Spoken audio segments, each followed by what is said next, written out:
The Bank of Canada just cut interest rates again, and not everyone saw this one coming. Prime is now down to 4.45%, the lowest it's been since 2022.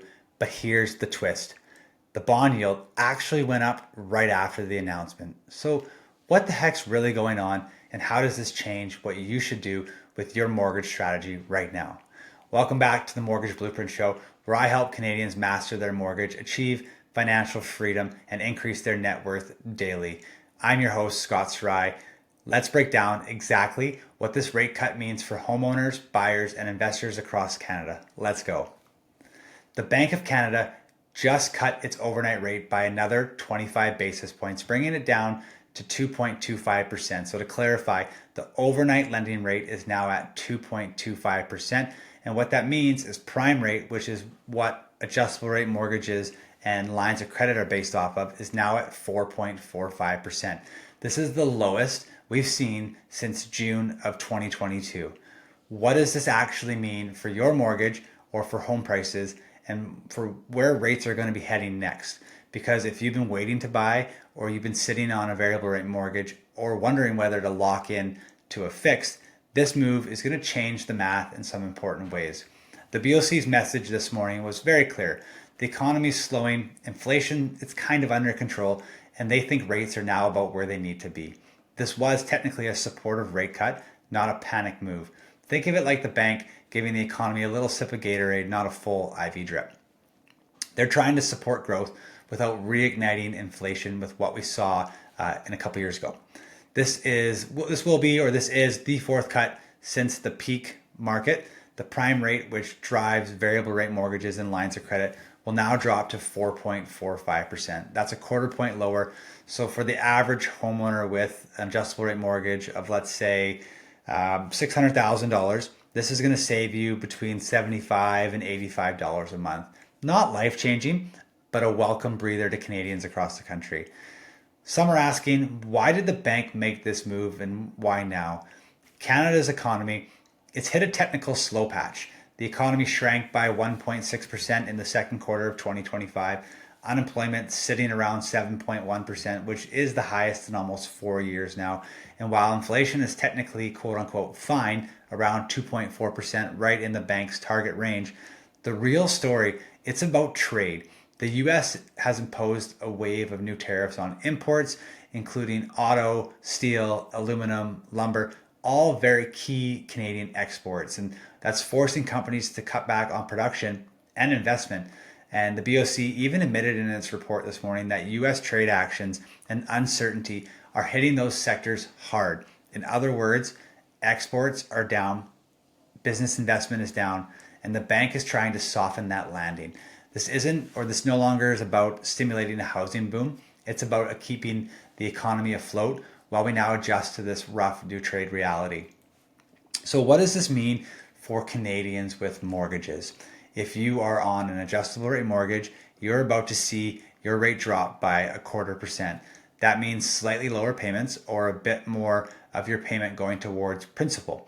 It's also now easier to qualify for a mortgage using a variable rate because of the stress test uses your contract rate plus 2%. So a lower contract rate means a lower qualifying rate, which could mean more buying power depending on where that rate is at. We're still hitting the benchmark, but as we start to see the rates come down, we will be back in that world where it's either contract plus 2% or the stress test at 5.25%. So time will tell on that. If you are sitting on the sidelines watching fixed rates, here's the twist that no one saw coming. Even though the Bank of Canada cut rates, bond yields actually went up right after the announcement. Why? Because markets are now pricing in that this is the last cut of the cycle. The market is only pricing a 10% chance of another cut in December and about 35% for next year at all. So for now, fixed rates might not drop further. They may have actually bottomed out, most are saying. If you've been waiting for that next big dip, it might not come, at least not unless something breaks globally, which no one wants.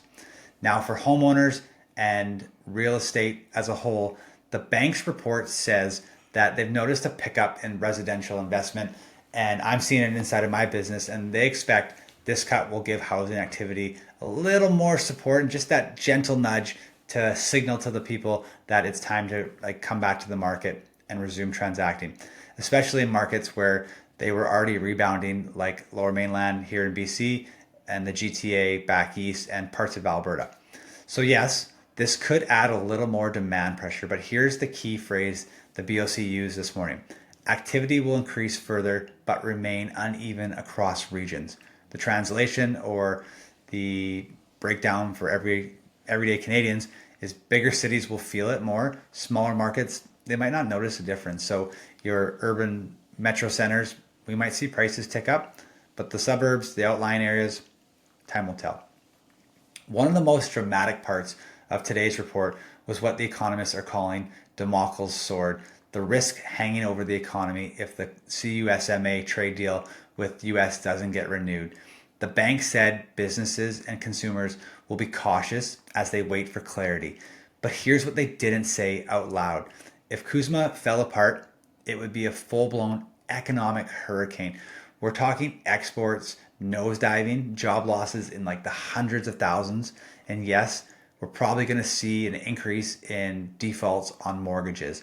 Economists estimate that it could force another 100 basis points of cuts, maybe even a zero interest rate policy. Some are super excited about that, but there's ramifications if we get to that climate. Now, the good news from today is no serious analyst thinks that's very likely, but the uncertainty, it's very real and it's very unnerving. That's why the bank is being extra careful. Small moves, not big ones like some want. So what happens next? Where does the bank go from here? The BOC, in my opinion, it's probably done cutting for now. Inflation's behaving, the job market's soft, but it's not collapsing. Like we're not having like crazy job loss. And GDP, it should stabilize in 2026. Fixed mortgage rates may hover around where they are today, maybe a small move down if bond yields ease again, but I wouldn't count on it. Variable rates are now slightly more attractive, maybe if qualification gets easier, but if the global situation with tariffs, trade, or US politics worsens, the bank has a problem and they're going to have room to cut again. But unless that happens, this is likely the end of the rate cut cycle, in my opinion. So let's bring this home to strategy because that's what matters. Don't chase the rate headlines. You need to build a strategy around you and your family. If you're in a variable rate mortgage, this is your opportunity to reassess your budget, apply any monthly savings towards extra principal payments, and stay flexible. If you're in a fixed rate mortgage, don't panic about missing out. Your peace of mind has its value being in that fixed rate mortgage. But use this calm period to plan your next renewal window wisely. And if you're a home buyer or investor, remember, markets are going to move in anticipation. By the time everyone feels comfortable again, prices usually have already moved. After the roller coaster of the last 3 years, record hikes, affordability challenges, and economic uncertainty, today's rate cut feels like the first steady breath that we've had in a while. The message, it's clear, it's simple, it's crisp. The Bank of Canada thinks we've landed the plane. We're not crashing, we're not taking off, we're just cruising for now. But this is the time to be proactive, not reactive, because whether rates move or not, your mortgage is still the single biggest financial tool that you have to build wealth. So if you want to know how to turn this small rate cut into long-term opportunity through debt restructuring, cash flow planning, or wealth building strategies, that's exactly what we do here on the Mortgage Blueprint Show. So stay tuned, subscribe, and let's keep building smarter, not just cheaper. Thanks for watching, and if this episode helped clarify what's really happening behind today's rate cut, hit that like button, drop a comment, and share it with someone who's stressing about rates, because strategy will beat rate every single time.